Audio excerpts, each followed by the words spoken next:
स्वागत है आप सभी स्टूडेंटों का जेएमबी स्टडी भारत में।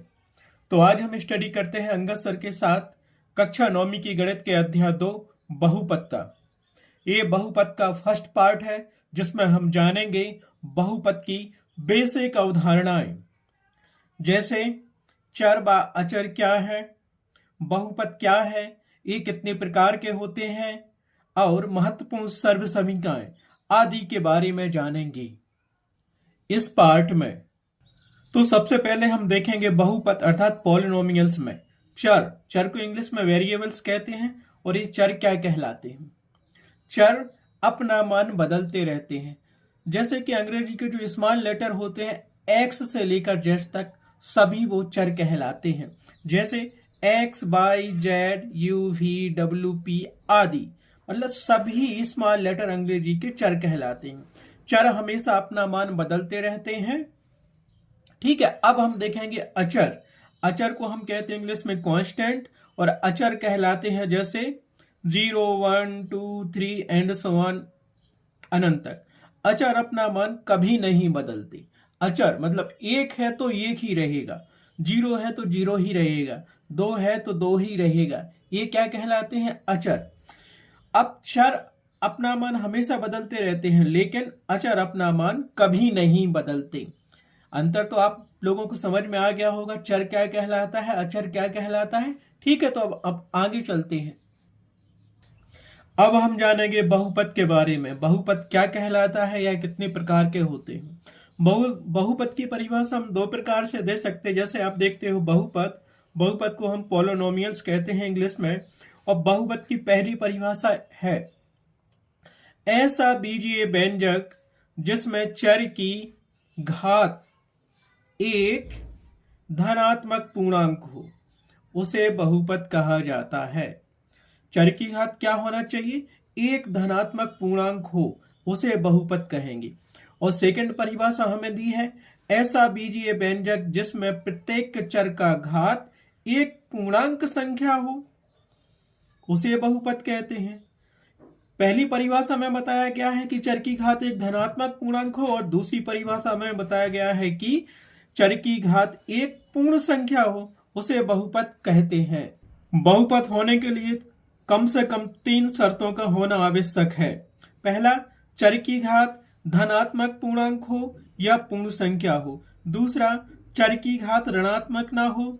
और तीसरा, चर की घात भिन्न में ना हो। यह 3 शर्तें जो भी समीकरण फॉलो करेगा वो क्या कहलाएगा? बहुपद कहलाएगा। हम बताते हैं आपको कि धनात्मक पूर्णांक क्या होता है और पूर्ण संख्या क्या होती है।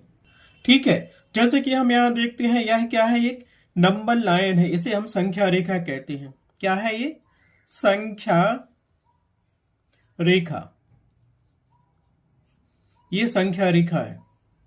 ये हमारे पास मध्य बिंदु है जो 0 है, और 0 के दाईं तरफ की संख्या क्या है? सभी धनात्मक संख्या है। और 0 के बाईं तरफ की संख्या क्या है? सभी ऋणात्मक संख्याएं हैं। जैसे कि पहली परिभाषा में हमने आपको बताया था कि चर की घात क्या हो? एक धनात्मक पूर्णांक हो। संख्या रेखा पर जितने भी नंबर होते हैं, धनात्मक और ऋणात्मक और 0, ये सभी क्या कहलाते हैं? एक पूर्णांक संख्या कहलाती है। लेकिन बहुपद में चर की घात केवल धनात्मक पूर्णांक हो, जैसे +1 से लेकर +2 एंड सो ऑन अनंत तक, तो बहुपद कहलाएगा।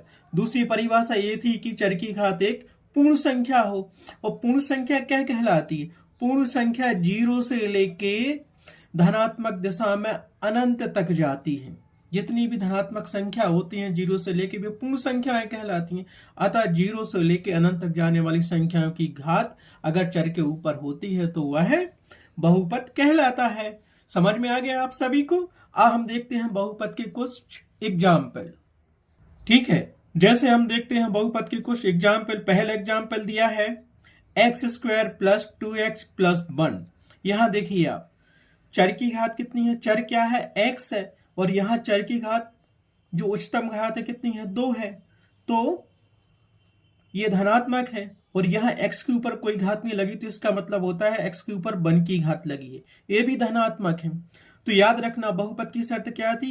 कोई ऋणात्मक घात नहीं होना चाहिए, कोई भिन्नात्मक घात नहीं होना चाहिए, केवल पूर्ण संख्या या पूर्णांक होना चाहिए जो धनात्मक है। तो यहाँ धनात्मक पूर्णांक की घात 2 है, अतः यह क्या है, एक बहुपद है। दूसरा हम क्या देखेंगे, दूसरा एग्जाम्पल दिया है √5x³ - 3√5x+9। यहाँ पे x की घात कितनी है, 3 है, और यहाँ पे x की घात 1 है, अर्थात चर की घात कितनी है, 3 है, वो भी धनात्मक है। तो ये क्या हो गया, एक बहुपद हो गया। तीसरा उदाहरण हम देखते हैं, यहाँ तीसरा समीकरण हमें दिया गया है x³ - 4x+3। तो यहाँ x की घात धनात्मक है जो कि 3 है, और यहाँ पे x की घात धनात्मक है जो कि 1 है। तो ये क्या हो गया, ये भी एक बहुपद है। चौथा एग्जाम्पल देखते हैं 3x⁻⁻5 + x6x। तो यहाँ x की पावर कितनी है, -5 है, और यहाँ 6x दिया, इसकी पावर +1 है। तो बहुपद की शर्त क्या थी कि जो घात होती है ऋणात्मक नहीं होना चाहिए, यहाँ पे ऋणात्मक है, तो ये क्या कर दिया, ये बहुपद नहीं है। सीधी बात, बहुपद नहीं है। रीजन क्या है, क्योंकि इसकी घात ऋणात्मक है। नेक्स्ट एग्जाम्पल देखते हैं, यह हमें दिया है 2√x + 3√2। तो यहाँ पे √x दिया है, ये √x को हम क्या लिख सकते हैं, x⁻1/2। मतलब ये घात क्या हो गई, 1/2 भिन्नात्मक रूप में हो गई। तो ये भी क्या है, एक बहुपद नहीं है। यहाँ चर की घात 1/2 है, रूट को हम ऐसा लिख सकते हैं। नेक्स्ट देखिए, यहाँ पे दिया है हमें x + 1/x। क्या ये बहुपद है या नहीं है। तो एक बात याद रखना, यहाँ पे 1/x होता है तो उसको हम लिख सकते हैं x⁻1, मतलब x के ऊपर -1 की घात। ठीक है, अतः यहाँ पे घात क्या हो गई, ऋणात्मक आ गई। ठीक है, तो इसको क्या लिखेंगे हम, जैसे ये दिया है तो इसको हम लिख सकते हैं x + x के ऊपर -1 की घात। अतः घात ऋणात्मक है और यह बहुपद नहीं होगा। नेक्स्ट देखते हैं, नेक्स्ट एग्जाम्पल हमें क्या दिया है, y + 3/y। तो y + 3/y को हम क्या लिख सकते हैं, यहाँ देखो y + 3/y को हम लिखेंगे तो ये हो जाएगा y + 3 × 1/y बचेगा, और 1/y को हम क्या लिख सकते हैं, y के ऊपर -1 की घात। तो ये मिल गया हमें y + 3y - 1, अर्थात y के ऊपर क्या -1 की घात है, और जब -1 की घात होती है तो क्या होता है, वो है बहुपद नहीं होता है। समझ में तो आया। अब नेक्स्ट एग्जाम्पल देखते हैं, हमारे पास ये दिया x⁻0। x⁻0 है तो क्या यह बहुपद है या नहीं, बिल्कुल बहुपद है। क्यों, हम जानते हैं कि अगर किसी भी संख्या के ऊपर 0 की घात लगी होती है तो उसका मान क्या होता है, 1। और जब 1 होता है तो इसके गुणांक क्या मानेंगे, हम 1 मानेंगे, और 1 के ऊपर 1 की घात लगी है तो यह क्या है, बहुपद है। नेक्स्ट देखेंगे हमारे पास एग्जाम्पल दिया है x। अब x को हम क्या लिख सकते हैं, x के ऊपर अगर कोई घात नहीं लगी होती है तो 1 की घात लगाते हैं तो वो क्या, x ही कहलाता है, अर्थात इस x के ऊपर +1 की घात है जो कि एक पूर्ण संख्या है, अतः यह बहुपद होगा। ठीक है, और ये x के ऊपर 0 की घात लगी, इसका मान 1 तो होता है, लेकिन 0 क्या है, एक पूर्ण संख्या है, तब भी ये बहुपद होगा। अब नेक्स्ट एग्जाम्पल देखते हैं, √x दिया है। अब √x को हम क्या लिख सकते हैं, x⁻1/2, अर्थात x की घात 1/2 है जो कि भिन्नात्मक रूप में है, अतः यह क्या होगा, बहुपद नहीं होगा। क्यों, घात भिन्नात्मक है। नेक्स्ट हमें दिया है 5। क्या यह बहुपद है, तो 5 को हम क्या लिख सकते हैं, 5 × x⁻0। क्यों, क्योंकि x⁻0 का मान क्या होता है, 1 होता है, और 5 में 1 का गुणा होगा तो 5 ही आएगा, तो इसको क्या लिखेंगे, हाँ यह बहुपद है, क्योंकि x के ऊपर एक पूर्ण संख्या 0 है जो कि धनात्मक घात कहलाती है, धनात्मक पूर्णांक कहलाता है, अतः यह 5 क्या है, एक बहुपद है। अब नेक्स्ट एग्जाम्पल हम देखेंगे, हमें जो दिया गया है 9x⁻⁻7 + 6x⁻3 + 9x + 1। अब यहाँ देखो, पहली शर्त तो इसमें जो घात है चर की क्या होना चाहिए, धनात्मक होना चाहिए, लेकिन यहाँ x के ऊपर क्या दी है, माइनस दी है, ऋणात्मक घात दी है, तो हम क्या लिखेंगे, यह बहुपद नहीं है। ये सभी एग्जाम्पल आप याद रखना, क्योंकि एमसीक्यू क्वेश्चन में इसी प्रकार के क्वेश्चन आते हैं। एक समीकरण दिया होगा और पूछा जाएगा क्या ये बहुपद है या नहीं है, तो मैं उसमें ऑप्शन दिए रहे होंगे, उसमें टिक करना पड़ेगा यस या नो। ठीक है, इस प्रकार से बहुपद की परिभाषा कंप्लीट हुई, उसके कुछ एग्जाम्पल भी हमने दिए हैं। अब हम चलते हैं बहुपद कितने प्रकार के होते हैं, देखते हैं हम बहुपद के प्रकार। पहला प्रकार है संख्या के आधार पर बहुपद। संख्या के आधार पर बहुपद, पहला बहुपद कहलाता है एक पदी बहुपद, जिसमें केवल एक पद हो। कुछ एग्जाम्पल दिए गए हैं 4x3, दूसरा एग्जाम्पल x², तीसरा एग्जाम्पल 9x⁵ और लास्ट वाला दिया है 7 को हम लिख सकते हैं 7 × x⁴ आदि। एक पदी बहुपद, संख्या के आधार पर बहुपद में हम केवल पद को काउंट करते हैं। देखो यहाँ पे एक ही पद दिया है 4x3, यहाँ पे x² एक पद दिया है, यहाँ पे भी एक पद है और यहाँ पे भी एक पद है। तो ये किस प्रकार का बहुपद हो गया, एक पदी बहुपद, जिसमें केवल एक पद हो, वह एक पदी बहुपद कहलाता है। नेक्स्ट देखते हैं हम द्विपदी बहुपद। द्विपदी बहुपद किसे कहते हैं, जिसमें केवल दो पद हो, वो द्विपदी बहुपद कहलाता है। इसमें हम केवल पदों को काउंट करेंगे। पहला पद 8 दिया है, दूसरा दिया -4x, 1 और 2 पद दिए हैं। ठीक है, यहां भी सेकंड एग्जाम्पल में दिया है 6y⁴ प्लस 3y, यहां भी 1 और 2 पद दिए हैं, यहां भी 1 पद और 2 पद दिए हैं। तो ये क्या हो गया, द्विपदी बहुपद। द्विपदी बहुपद में केवल 2 पद होते हैं। अब चलते हैं नेक्स्ट त्रिपदी बहुपद। त्रिपदी बहुपद क्या कहलाता है, जिसमें केवल 3 पद हो, वह त्रिपदी बहुपद कहलाता है। जैसे एग्जाम्पल दिया है x के ऊपर 5 की घात -5x + 6, यहाँ पे कितने पद हैं, 3 पद, 1 2 3। और नेक्स्ट एग्जाम्पल दिया है हमें 3y⁷ + 6y + 7, इसमें भी कितने पद हैं, 3 पद हैं, 1 2 3। तो ये क्या हो गए, त्रिपदी बहुपद के उदाहरण हो गए। पहला और एक और एग्जाम्पल दिया है z के ऊपर 3 की घात -5z + 3 आदि, ऐसे एग्जाम्पल आप दे सकते हो त्रिपद बहुपद के।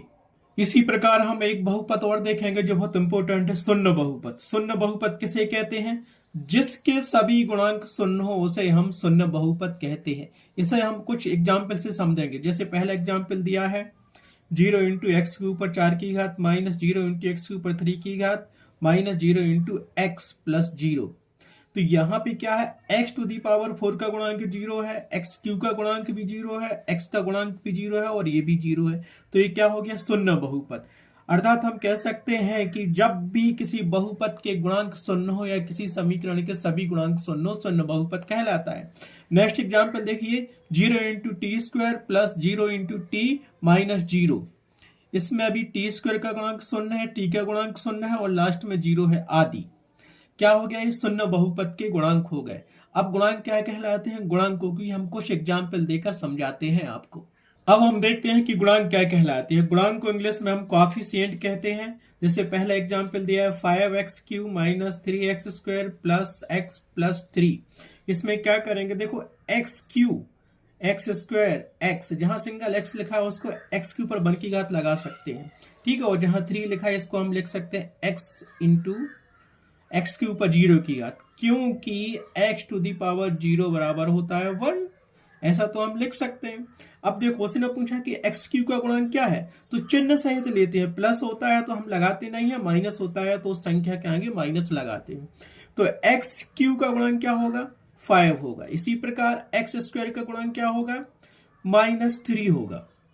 और x1 का गुणांक क्या होगा, जब यहाँ पे कुछ भी नहीं दिखता तो इंटू में 1 माना जाता है। तो x का गुणांक क्या, x के ऊपर 1 की घात का गुणांक क्या होगा, 1। और उसने कहा x0 का गुणांक क्या होगा, तो यहाँ पे 3 होगा। नेक्स्ट एग्जाम्पल हम देखते हैं x³ + 3x² + 2x + 5। तो उसने इसमें पूछ लिया जैसे हमसे x³ का गुणांक क्या है। ठीक है, अब यहाँ पे x³ का गुणांक कुछ भी नहीं लिखा तो उसको हम 1 मान के चलते हैं कि 1 लिखा रहता है, वो तैयार ही है। तो x³ का गुणांक यहाँ क्या 1 होगा। इसी में उसने पूछा कि x² का गुणांक क्या है, तो x² का गुणांक +3 है, तो +3 को हम 3 ही लिखते हैं। और यहाँ पूछ लिया उसने कि x का गुणांक क्या है, x का गुणांक यहाँ पे हमें क्या मिलेगा, 2 मिलेगा, तो 2 लिख दिया। ठीक है, इस प्रकार से ये गुणांक मिलेंगे। जैसे यही पूछ लेता है कि x0 का गुणांक क्या है, तो यहाँ इंटू करके x0 लिख देते और x0 का गुणांक हमें क्या मिल जाता है, x0 इक्वल टू 5 मिल जाता है। इसी प्रकार नेक्स्ट एग्जाम्पल देखते हैं। x के ऊपर 8 की घात plus 9 x to the power 6 plus 3 x to the power 0 plus 1। अब उसने कहा कि यहाँ पे आप x के ऊपर 8 की घात का गुणांक बताइए। तो हम क्या करेंगे, यहाँ पे सिंगल x बस लिखा है, तो उसमें हम ये मान के चलते हैं कि 1 का गुणा है, 1 का गुणा करेंगे तो उतना ही आएगा, तो इसका गुणांक कितना होगा, x के ऊपर 8 की घात का 1 होगा। और x to the power 6 x के ऊपर 6 की घात का गुणांक कितना होगा, प्लस 9 होगा, तो 9 बस लिखते हैं। x के ऊपर 0 की घात का गुणांक कितना होगा, यहाँ दिया है प्लस 3, तो 3 ही लिखेंगे। और ये तो अचर पद दिया है, ठीक है, उसको हम नहीं लिखेंगे। अब नेक्स्ट एग्जाम्पल दिया है x का गुणांक बताइए यहाँ पे। अब क्योंकि x लिखा है तो उसको हम क्या लिख सकते हैं, x के ऊपर 1 की घात। उसने पूछ लिया x या x के ऊपर 1 की घात का गुणांक क्या होगा। जब कुछ नहीं लिखा रहता है तो 1 का गुणा वहां पे होता है, तो उसको हम बोलेंगे x या x के ऊपर 1 की घात का गुणांक 1 होगा। इसी प्रकार x0 का गुणांक क्या होगा, x0 का गुणांक जब वहां कुछ नहीं है तो x 1 का गुणा तो होता ही है, तो x0 का गुणांक भी हमने 1 कर दिया। इस प्रकार से आपको समझ में आ गया होगा कि गुणांक क्या कहलाते हैं। ठीक है, अब हम देखते हैं घात के आधार पर बहुपद। घात के आधार पर बहुपद कितने प्रकार के हो सकते हैं, जितनी उच्चतम घात होगी उतने ही प्रकार के बहुपद हो सकते हैं। तो यहाँ पे हम कुछ एग्जाम्पल देते हैं। जैसे रैखिक बहुपद क्या कहलाता है, रैखिक बहुपद एक घात वाले बहुपद को हम क्या कहते हैं, रैखिक बहुपद कहते हैं। इसमें हम क्या करते हैं कि घात के आधार पर बहुपद में हम पदों को नहीं गिनते, केवल घात को गिनते हैं कि उस बहुपद के ऊपर घात एक की होना चाहिए। जैसे एक दिया है a into x plus b, यहाँ पे x के ऊपर 1 की घात है, नहीं लगी होती तो 1 की हम मान के चलते हैं, तो ये क्या है, एक रैखिक बहुपद का उदाहरण है। दूसरा दिया है 3x प्लस 1, तो यहाँ पे क्या है, x की घात 1 है, तो इसको क्या कहेंगे, रैखिक बहुपद कहेंगे। यहाँ लिखा है 2x, 2 इंटू एक्स लिखा है, तो जब घात यहाँ नहीं लगी रहती तो हम 1 की घात मानते हैं, तो ये रैखिक बहुपद का उदाहरण होता है। और नेक्स्ट एग्जाम्पल दिया है x प्लस 3, तो यहाँ पे भी घात 1 लगी है, तो ये क्या कहलाया, रैखिक बहुपद। आदि ऐसे एग्जाम्पल हम देख सकते हैं कि रैखिक बहुपद क्या कहलाते हैं। अब चलते हैं नेक्स्ट बहुपद। द्विघातीय बहुपद हम किसे कहते हैं, दो घात वाले बहुपद को हम द्विघातीय बहुपद कहते हैं। इसमें भी हम देखेंगे कि घात अधिकतम 2 की होना चाहिए, 2 से अधिक नहीं होना चाहिए। जैसे ax² plus bx plus c दिया है, तो यहाँ चर की घात कितनी है, उच्चतम घात 2 है, तो ये क्या कहलाया, द्विघात बहुपद कहलाया। नेक्स्ट एग्जाम्पल दिया हमें x² प्लस 3x प्लस 1, तो x के ऊपर कितने की घात लगी, उच्चतम 2 की, तो यह क्या है, द्विघात बहुपद कहलाया। नेक्स्ट एग्जाम्पल है x² प्लस 1, इसके ऊपर घात कितने की लगी है, x के ऊपर 2 की, तो यह क्या है कहलाया, द्विघात बहुपद कहलाया। यहाँ लिखा है x², तो यह चर के ऊपर घात कितनी है, 2 की उच्चतम घात लगी है, तो यह द्विघात बहुपद का उदाहरण है। ठीक है, इसी प्रकार हम देखते हैं त्रिघात बहुपद किसे कहते हैं। त्रिघात बहुपद में हम 3 की घात को देखते हैं। जिस बहुपद में 3 की घात उच्चतम घात होती है वह त्रिघात बहुपद का उदाहरण कहलाता है। जैसे पहला एग्जाम्पल दिया है ax³ plus bx² plus cx plus d, तो यहाँ पे चर x दिया है और उच्चतम घात कितनी है, 3 की है। ठीक है, तो ये त्रिघात बहुपद का उदाहरण हो गया। नेक्स्ट एग्जाम्पल दिया है x³ plus 9x² plus x minus 1, तो उच्चतम घात कितनी की, 3 की है, तो यह त्रिघात बहुपद का उदाहरण हो गया। नेक्स्ट देखा हमने x³ प्लस x² प्लस 1, तो उच्चतम घात x की कितनी है, 3 है, वो भी धनात्मक है, तो यह क्या, त्रिघात बहुपद का उदाहरण कहलाया। नेक्स्ट देखा x³, तो ये क्या हो गया, x के ऊपर 3 की घात लगी है, तो त्रिघात बहुपद का उदाहरण हो गया। नेक्स्ट देखते हैं, हमें एग्जाम्पल दिया है √5x³ माइनस 2x, तो यहाँ पे x की उच्चतम घात कितनी है, 3 की है, तो ये त्रिघात बहुपद का उदाहरण हो गया। नेक्स्ट देखते हैं 2/3 into x³ plus 9x² plus 5x plus 1, तो यहाँ x के ऊपर उच्चतम घात 3 की है, तो यह क्या है, त्रिघात बहुपद का उदाहरण कहलाया। इस प्रकार से हम कह सकते हैं कि ये घात के आधार पर सामान्यतः तीन प्रकार के बहुपद होते हैं। पहला रैखिक बहुपद जिसमें एक की घात होती है उच्चतम, दूसरा द्विघात बहुपद जिसमें दो की घात उच्चतम होती है, तीसरा त्रिघात बहुपद कहलाता है जिसमें तीन की घात होती है। उसी प्रकार हम चतुर्थ घात बहुपद भी कह सकते हैं जिसमें उच्चतम घात 4 की हो x के ऊपर, वो भी धनात्मक पूर्णांक हो या पूर्ण संख्या उच्चतम घात, तो वह चतुर्घात बहुपद कहलाता है। इस प्रकार से बहुघात के आधार पर बहुपद आप अनेक बना सकते हैं। ठीक है, मैंने ये तीन प्रकार के बहुपद होते हैं, रैखिक बहुपद, द्विघात बहुपद और त्रिघात बहुपद। आगे की वीडियो में हम इन तीनों बहुपद के बारे में व्यापक रूप से जानेंगे। ठीक है, अब हम देखते हैं रैखिक बहुपद। रैखिक बहुपद का व्यापक समीकरण। रैखिक बहुपद का सामान्य रूप होता है ax प्लस b और रैखिक बहुपद का केवल एक शून्यक होता है, एक से अधिक शून्यक नहीं होते। इसका सामान्य रूप क्या होता है?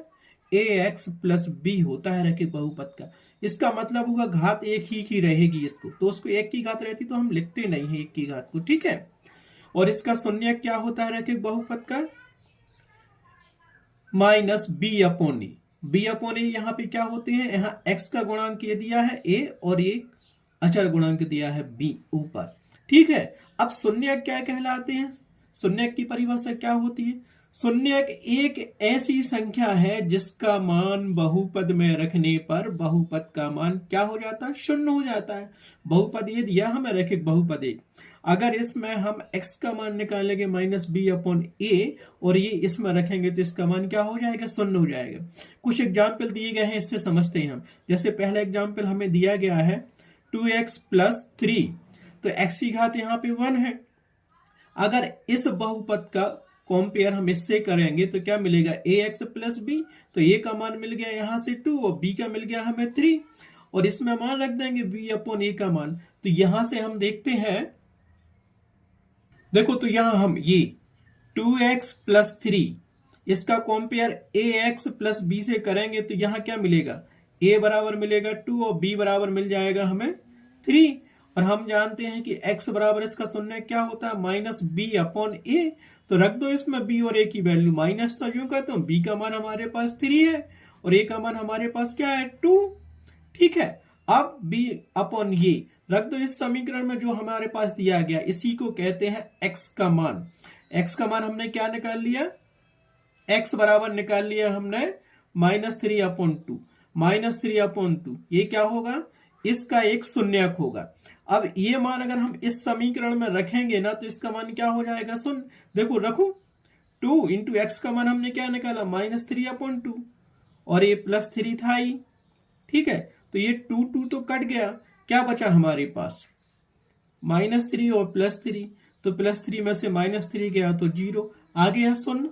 अर्थात रैखिक बहुपद का केवल एक ही शून्यक होता है, और शून्यक क्या कहलाते हैं? शून्यक जो हम निकालते हैं उसका मान बहुपद में रखने पर पूरा वो क्या हो जाता है? शून्य हो जाता है। इस प्रकार से रैखिक बहुपद कंप्लीट हुआ। इसी प्रकार हम एक अन्य उदाहरण लेते हैं रैखिक बहुपद का 5x प्लस 9। इसके कंपेयर हम करेंगे ax प्लस b से, तो यहाँ क्या मिलेगा? a बराबर 5 मिलेगा और b बराबर क्या मिल गया? 9। तो इसका शून्यक क्या निकालते हैं हम? शून्यक क्या होता है? x बराबर माइनस b अपॉन ए। रखो वैल्यू, a का मान हमारे पास यहाँ 5 दिया है और b माइनस तो था ही, और b का मान हमें यहाँ 5 दिया है और a का मान हमारा सॉरी देखिए यहाँ पे a का मान 5 दिया है, b का मान 9 दिया है, तो शून्यक क्या होता है? माइनस बी अपॉन ए। सामान्य रूप में हम जान चुके हैं इसका शून्यक होता है माइनस बी अपॉन ए। तो यहाँ b का मान लिख दिया हमने क्या? 9। b का मान हो गया 9 और a का मान हो गया 5। तो ये हमें क्या मिल गया? यहाँ से x बराबर मिल गया -9 अपॉन 5। अब ये -9 अपॉन 5 इस समीकरण में रखेंगे तो ये क्या हो जाएगा? शून्य के बराबर आ जाएगा। देखो 5 x बराबर रख दो -9 अपॉन 5 और प्लस 9 था ही, तो ये 5 कट गया। यहाँ से हमें क्या मिलेगा? -9 प्लस 9, तो ये भी कट गया, तो ये क्या हो गया? 0 हो गया है शून्यक। तो समझ में आया रैखिक बहुपद क्या कहलाता है? रैखिक बहुपद का सामान्य रूप ax प्लस b होता है और इसका शून्यक होता है -b अपॉन a। ठीक है। वो शून्यक क्या कहलाते हैं? शून्यक एक ऐसी संख्या होती है जिसका मान बहुपद में रखने पर बहुपद का मान शून्य हो जाता है। यही हमने प्रूव किया था। ठीक है, अब चलते हैं नेक्स्ट बहुपद, द्विघात बहुपद का सामान्य रूप देखते हैं। अब देखते हैं हम कि द्विघात बहुपद क्या कहलाता है। द्विघात बहुपद का सामान्य रूप होता है ax² plus bx plus c। याद रखना कि इसमें उच्चतम घात 2 की होती है, उसका सामान्य रूप है द्विघात बहुपद का। क्या होता है? ax² plus bx plus c। x² गुणांक a है, x का गुणांक b है, अचर पद c है। और द्विघात बहुपद के कितने शून्यक होते हैं? 2 शून्यक होते हैं, जबकि रैखिक बहुपद का 1 शून्यक होता है। याद रखना। अब हम मान लेते हैं द्विघात बहुपद के शून्यक को अल्फा तथा बीटा चिन्ह के द्वारा प्रदर्शित किया जाता है। तब द्विघात बहुपद के शून्यकों का योग अल्फा प्लस बीटा बराबर माइनस बी अपॉन ये होता है, और शून्यकों का गुणनफल अल्फा इंटू बीटा बराबर सी अपॉन ए होता है। याद रखना, यहाँ अल्फा बीटा क्या है? द्विघात बहुपद के शून्यक है, और दोनों को जोड़ते हैं तो माइनस बी अपॉन ए होता है, और गुणा करते हैं तो सी अपॉन ए होता है। ए बी सी क्या है? जो इसके गुणांक दिए गए ए बी सी ये कहलाते हैं। ठीक है, तो एक एग्जाम्पल देकर हम समझते हैं कि इन शून्यकों का योग और गुणनफल कितना निकालते हैं, शून्य क्या आते हैं, और क्या उन शून्यकों को उस बहुपद में रखेंगे तो क्या उसका मान शून्य होता है। ठीक है, जैसे हमारे पास एग्जाम्पल दिया गया है x² प्लस 7x प्लस 10। सबसे पहले यहाँ पे देखा यार द्विघात बहुपद है, बिल्कुल है, क्योंकि उच्चतम घात 2 की है। अब हमें x का मान यहाँ निकालना है। x का मान, इसके 2 शून्यक होते हैं तो x का मान भी 2 निकलेगा, क्योंकि उच्चतम घात 2 दी है। अब वह कैसे निकालते हैं हम? तो याद रखना, जब भी हम x का मान निकालते हैं, इस समीकरण के गुणनखंड निकालते हैं, तो कैसे निकालेंगे? यहां से देखो ax² plus bx plus c। तो यहाँ a बराबर क्या दिया है? 1, b बराबर हमें क्या मिलेगा? 7, और c बराबर क्या मिलेगा? 10। तो जब भी इसके गुणनखंड निकालेंगे तो हम यहां देखेंगे, यहां पे गुणा करेंगे हम a इंटू सी का। अब a बराबर क्या दिया? 1, और c बराबर दिया 10, तो हो गया 10, यह आ गया 10। इस 10 को उस रूप में तोड़ना है, गुणनखंड निकालना है कि जोड़ने पर 7x आ जाए या घटाने पर। तो इसका सबसे पहले हम निकालेंगे गुणनखंड। अब गुणनखंड कैसे निकालते हैं? 10 का निकालो तो ये मिल जाएगा, 2 का भाग जाएगा तो क्या आएगा? 5, और 5 का जाएगा तो 1। तो इसके गुणनखंड क्या मिले? 10 को हम लिख सकते हैं 2 गुणित 5 बराबर 10, अर्थात इसके 2 गुणनखंड आ गए हमारे पास। क्या? इस 10 को हम लिखेंगे 2 और दूसरा 5। तो स्वाभाविक है कि प्लस 7x दिया है तो घटेगा तो नहीं, 2 और 5 को जोड़ेंगे तो क्या मिलेगा? 7 मिल जाएगा। तो इसके गुणनखंड कितने टूटेंगे? इस बीच वाले पद के गुणनखंड हमारे पास आ जाएंगे। यहां देखो, बीच वाले पद के गुणनखंड आएंगे, 7x को हम तोड़ सकते हैं 2x प्लस 5x के रूप में। ठीक है, तो इस 7 को हम क्या लिखेंगे? 2x plus 5। तो यहां देखो, अब जो हमारे पास गुणनखंड था वो निकालो।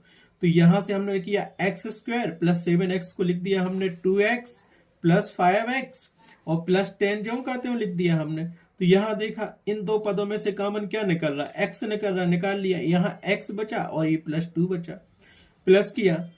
ठीक है, अब आगे देखना, ये पद ज्यों का तो यहां लिख दो, ये चीटिंग कहलाती है। x प्लस 2 ज्यों का तो लिख दिया। अब बनाना इस पद को, तो क्या इसमें से कॉमन क्या निकल रहा है? इन दोनों में से 5 निकल रहा है, वो भी प्लस का 5 निकल रहा है। तो क्या आ गया? यहाँ x बचा, यहाँ 5 दूनी 10, 2 बचा। अब देखो सेम क्या मिल गया? यहाँ से कॉमन निकाला हमने तो हमें ये मिल गया। क्या मिला बताओ? आप बताओ। x प्लस 2 कॉमन निकाल लिया हमने, x प्लस 2 कॉमन निकाला, तो यहां से मिल गया हमें क्या? x, और यहां मिल गया प्लस का 5। आगे आइए, अब इसको सॉल्व करेंगे तो क्या लिखेंगे हम? x प्लस 2 बराबर 0, या x प्लस 5 बराबर 0। तो x बराबर उस तरफ ही जाएगा तो -2 मिलेगा, या फिर मिलेगा इसका मान x बराबर 5 उस तरफ गया तो प्लस का हो गया -5। तो x का मान हमने कितना निकाल लिया? -2 निकला एक, और दूसरा -5 निकला। तो ये क्या हो गया हमारे पास? अल्फा बराबर -2 हो गया, और बीटा बराबर हमने मान लिया -5। तो हमारे शून्यक क्या निकल गए, x की दो वैल्यू निकली हमारे पास, और द्विघात बहुपद के क्या है, दो शून्यक होते हैं अल्फा बीटा। तो पहले को हमने मान लिया -2, अल्फा को -2 मान लिया, बीटा को हमने क्या मान लिया, -5 मान लिया। ठीक है, तो शून्यक तो हमारे पास आ गए। अब आगे देखते हैं। अब दोनों शून्यों का हम योग देखेंगे, जैसे अल्फा प्लस बीटा बराबर क्या होता है, -b/a होता है। तो अल्फा का मान यहां रखो, क्या मिलेगा, -2 प्लस किया, बीटा का मान -5 किया, बराबर -b/a करो। अब b/a का मान क्या आता है, देखो b का मान हमारे पास 7 दिया है, a का मान 1 दिया है, तो क्या मिलेगा, ये माइनस जब करता हूँ 7/1, तो यहां से क्या मिलेगा, -2 और -5 को जोड़ेंगे तो ये क्या मिल जाएगा, यहां से हमें -7 बराबर किया, -7 में 1 का भाग जाएगा तो -7 भी आएगा, आ गया बराबर। ठीक है, इसी प्रकार हम गुणा करते हैं, अल्फा इंटू बीटा बराबर हमें क्या मिला था, c/e। तो मान रख दो इसमें अल्फा बीटा ca का मान रखेंगे तो क्या मिलेगा, अल्फा का मान -2 दिया है और बीटा का मान -5 दिया है, बराबर किया, c का मान 10 दिया, a का मान 1 दिया, तो ये क्या मिलेगा, माइनस माइनस प्लस हो जाएगा तो +10 मिल गया, और बराबर हमारे पास 10 मिल गया। सेटिस्फाई हो गई ना। इसी प्रकार हम देखेंगे त्रिघात बहुपद। त्रिघात बहुपद का सामान्य रूप होता है a×x³ + bx² + cx + d। और त्रिघात बहुपद के हमारे पास कितने शून्यक होंगे, 3 शून्यक होंगे। क्यों, इसमें उच्चतम घात 3 की होती है। यहाँ पे a b c d ये क्या होते हैं, इसके गुणांक होते हैं। अब त्रिघात बहुपद के शून्यकों को हम अल्फा बीटा गामा चिन्ह द्वारा दर्शाते हैं। जैसे इसके शून्यक alpha plus beta plus gamma बराबर होता है -b/a। -b/a क्या होते हैं, ए बी सी ये दिए ना, जो x के गुणांक होते हैं, x³ x² और x के गुणांक होते हैं। दूसरा देखा हमने alpha into beta plus beta into gamma plus gamma into alpha का गुणनफल निकालेंगे, दो शून्यकों का गुणनफल का योग करेंगे तो हमें आएगा c/a के बराबर। वही नेक्स्ट तीनों शून्यकों का गुणा करेंगे तो वो क्या होगा, -d/a के बराबर होगा। अब देखो यहाँ पे कोई वास्तविक संख्या a बहुपद p(x) का शून्य कहलाती है यदि p(a) बराबर 0 हो, अर्थात x का जो मान आता है वो उसमें रखने पर अगर 0 हो जाता है तो वह उसका क्या कहलाएगा, शून्य कहलाएगा। ठीक है, इस प्रकार से हमारे ये बहुपद कंप्लीट हुए। अब हम आगे चलते हैं। अब हम देखते हैं एक चर वाला बहुपद p(x) निम्न रूप का x में एक बीजीय व्यंजक कहलाता है। x में, क्योंकि x यहाँ पे चर दिया है, चर एक ही दिया है x के रूप में, तो p(x) मतलब पॉलिनोमियल ऑफ x, बहुपद x बराबर an into x⁴n plus an-1 into x⁴n-1 plus n1 plus a2x² plus a1x1 plus a0 into x0।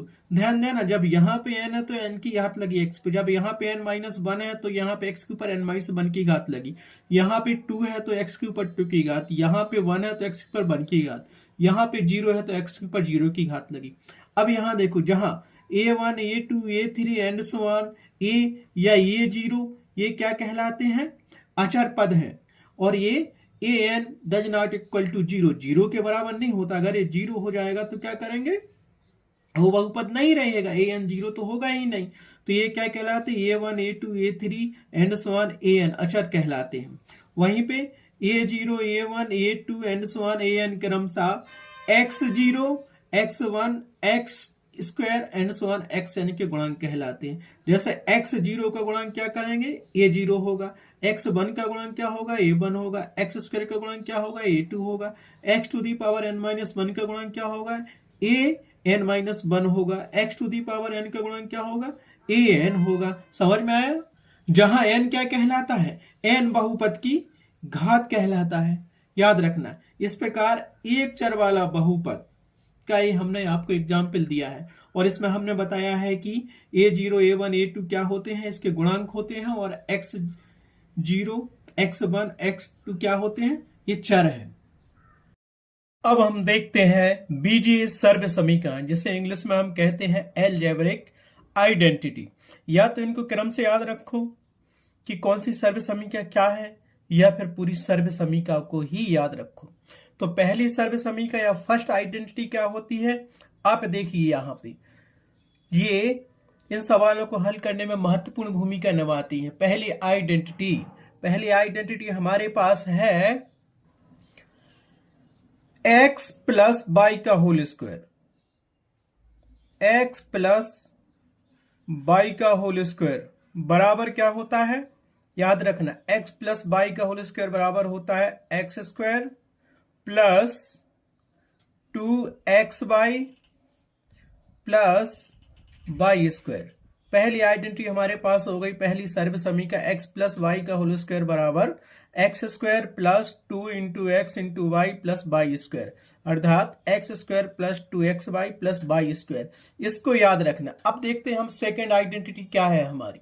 देखिए अभी हमने x प्लस वाई क्या किया था, सेकेंड आइडेंटिटी सेकेंड सर्व समीकरण हमारे पास होगी x माइनस वाई का होल स्क्वायर, केवल साइन बस डिफरेंट है, यहां ऊपर प्लस दिया पहले में, दूसरे में माइनस दिया, तो इसका सर्व समीकरण का आंसर क्या होगा, x square minus 2x into y plus y square. देखो x प्लस बाई स्क्वायर बराबर होता है x square plus 2x y plus y square. वहीं पे सेकेंड सर्व समीकरण में x माइनस वाई का होल स्क्वायर बराबर होता है x square minus 2x y plus y square. ठीक है, ये सर्व समीकरण आपको याद रखनी है। आम चलते हैं थर्ड सर्व समीकरण या थर्ड आइडेंटिटी पर। तीसरी सर्व समीकरण हमारे पास है या तीसरी आइडेंटिटी क्या होती है, हमें दिया गया है x square minus by square. इसको हम क्या लिख सकते हैं, x square minus by square को हम लिख सकते हैं x plus by into x minus by. अगर इसका मल्टीपल करेंगे हम तो हमें यही प्राप्त होगा। ये तीसरी सर्व समीकरण हो गई आपकी। आगे चलते हैं हम फोर्थ सर्व समीकरण क्या है, फोर्थ सर्व समीकरण भी हम देखते हैं, इनको याद रखना जरूरी है। फोर्थ सर्व समीकरण हमें दी है x plus a into x plus B. ठीक है, यहाँ पे ए बी बराबर 1 2 3 4 5 कुछ भी हो सकता है। ठीक है, और यहाँ पे x बराबर बाई भी हो सकता है या z भी हो सकता है, कुछ भी हो सकता है, लेकिन x plus a into x plus B रहेगा। x यहाँ है तो x यहाँ होना चाहिए, बाई यहाँ होगा तो बाई यहाँ पे होगा। ठीक है, तो x plus a into x plus b बराबर हम करेंगे तो हमें क्या मिलेगा, तो यहां से हमें मिलेगा x square plus a plus b into x plus a b. ठीक है, तो ये चौथी सर्व समीकरण हमें क्या मिली, fourth identity x plus a into x plus b. इसका हम विस्तार करेंगे या प्रसार करेंगे तो क्या मिलेगा, x square plus a plus b into x plus a b. यहाँ ए और बी का योग है और ए इंटू बी का यहाँ पे गुणा है। देखिए अब हमें चौथी सर्व समीकरण हमने क्या लिखी थी, x plus a into x plus b बराबर x square plus a plus b into x plus a into b होता है। पांचवी सर्व समीकरण हमारे पास है x plus y plus z का होल स्क्वायर बराबर x square plus y square plus z square plus 2x into y plus 2yz plus 2zx है। उसी प्रकार छठवीं सर्व समीकरण हमें क्या है, x प्लस वाई का होल क्यूब बराबर x cube plus by cube plus 3xy into x plus by. ध्यान देना यहाँ पे x प्लस बाई का होल क्यूब है, जिसका प्रसार हम करेंगे तो हमें मिलेगा x cube plus by cube plus 3xy into x plus by. और इसके बाद हम देखते हैं कि सातवीं सर्व समीकरण हमें क्या मिलेगी, x माइनस बाई का होल क्यूब। ऊपर वाली प्लस में मिली छठवीं और सातवीं माइनस में मिली, तो ये हमारे पास क्या होगा, ये सेम वैसा ही होगा, केवल साइन बस चेंज होंगे। X cube minus y Q plus ना होके माइनस होगा और ये मिलेगा हमें 3x by into x minus by. इसको हम एक दूसरे रूप में भी लिख सकते हैं। अगर इसको हल करेंगे, इतनी चीज को हम हल करेंगे तो हमें क्या मिलेगा सर्व समीकरण के रूप में, ये हमें मिलेगा यहां से x cube minus y cube minus 3x square y plus 3x y square.